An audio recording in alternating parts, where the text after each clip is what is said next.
ตอนนี้กำลังลงไปแล้วฝนก็ตกน้ำเยอะลื่นฝนตกกำลังลื่นอยู่กำลังลงแล้วตอนนี้ไปอยู่ข้างล่าง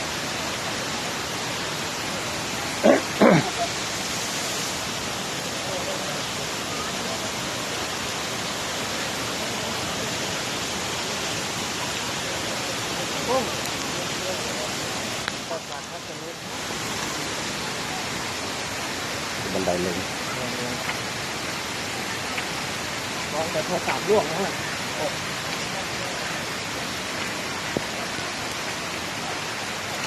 ขับเดินมาเสียงสูงจริงจริงเลยตะกุงขึ้นมาไหวอยู่เหรอบันไดมัน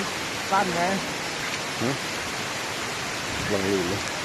ไม่ทำเรากันตกว่ะ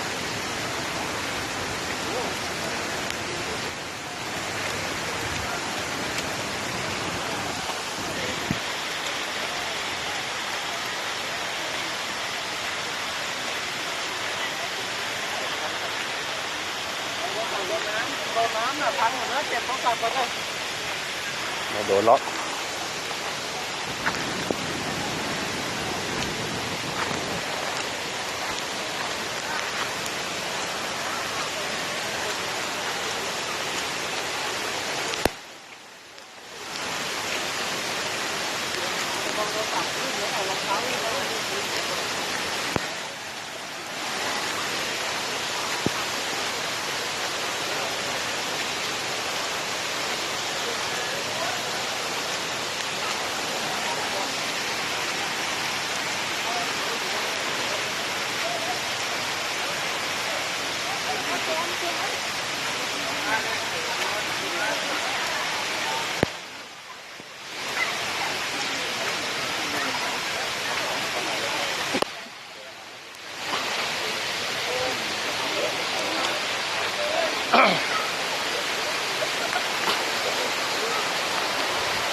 ใช่กับบ้านเดี๋ยวถ่ายน้ำมาก่อนไหมน้ำมา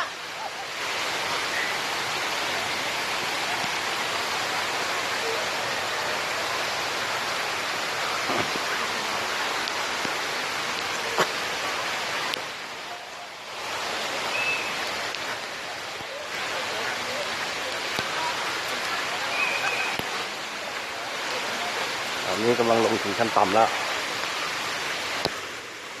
สูงมากฝนก็กำลังตก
แล้ว